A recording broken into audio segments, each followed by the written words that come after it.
Let's mic देश का मिजाज नॉर्थ ईस्ट। ये है लेट्स माइक मॉडर्न रेडियो। आप सुन रहे हैं पूर्वोत्तर भारत की खबरें। असम में संभावित बाढ़ के मद्देनजर मुख्यमंत्री हिमंत बिस्वा शर्मा ने 16 कैबिनेट मंत्रियों को 35 जिलों का गार्जियन मंत्री बनाया है।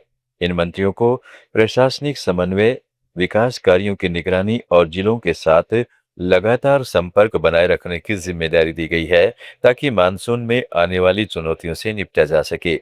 दूसरी ओर दक्षिण पश्चिम मानसून उत्तर पूर्व में तेजी से आगे बढ़ रहा है।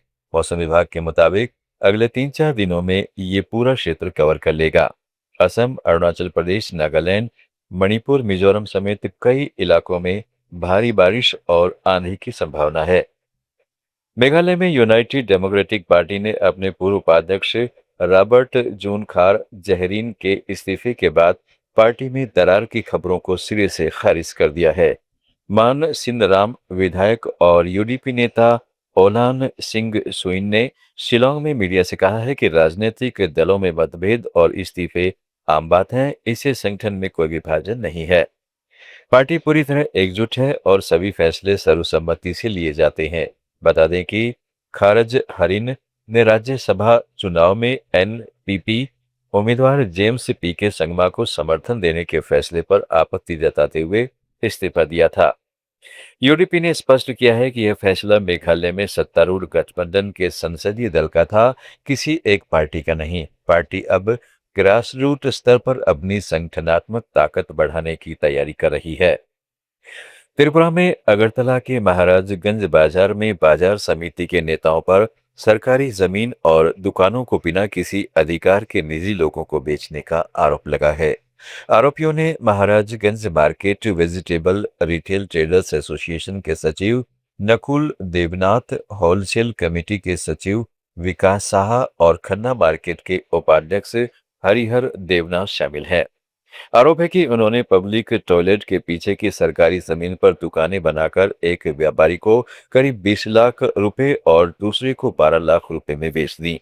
व्यापारियों ने इसका विरोध करते हुए प्रदर्शन किया और मांग की कि अगरतला म्युनिसिपल कॉरपोरेशन तुरंत जांच करे तथा अनधिकृत निर्माण रद्द किए जाए। मणिपुर के नए पुलिस महानिदेशक मुकेश सिंह ने कांग पोकपी जिले का अपना पहला दौरा किया। उन्होंने सुरक्षा स्थिति की समीक्षा की और कुकीजो सिविल सोसाइटी संगठनों से विस्तृत बातचीत की। एसपी कार्यालय में हुई बैठक में उन्होंने जिला पुलिस अधिकारियों, सीआरपीएफ कमांडरों और स्थानीय समुदाय के प्रतिनिधियों के साथ कानून व्यवस्था, समन्वय और शांति बहाली के मुद्दों पर चर्चा की। क्योंकि एनपी मणिपुर ने डीजीपी को ज्ञापन सौंपा, जिसमें नागरिक सुरक्षा, निष्पक्ष कार्रवाई और जन विश्वास बहाली की मांग की गई।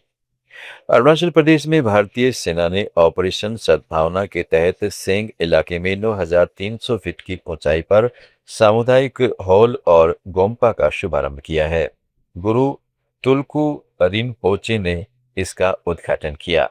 इस प्रोजेक्ट को गजराज कोर यानी सेना वॉरियर्स ने विकसित किया है। सीमा क्षेत्र में सामुदायिक गतिविधियों, सामाजिक समारोह और सांस्कृतिक संरक्षण के लिए यह सुविधा महत्वपूर्ण मानी जा रही है।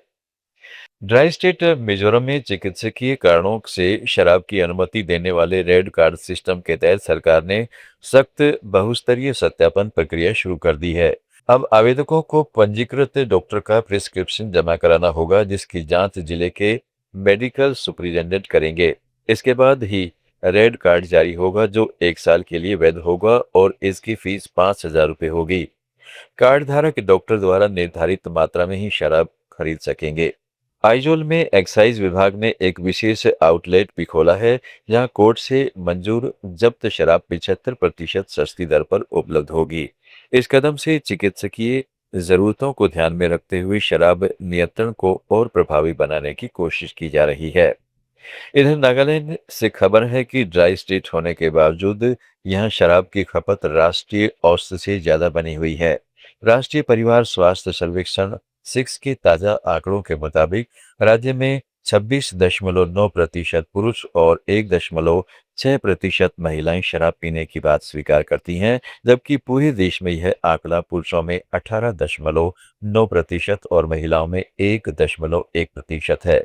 असम, त्रिपुरा, मेघालय, मणिपुर, अरुणाचल प्रदेश, मिजोरम, नागालैंड और सिक्किम की ताज़ा खबरों के इस बुलेटिन को रोजाना सुनने के लिए डाउनलोड करें लेट्स माइक ऐप।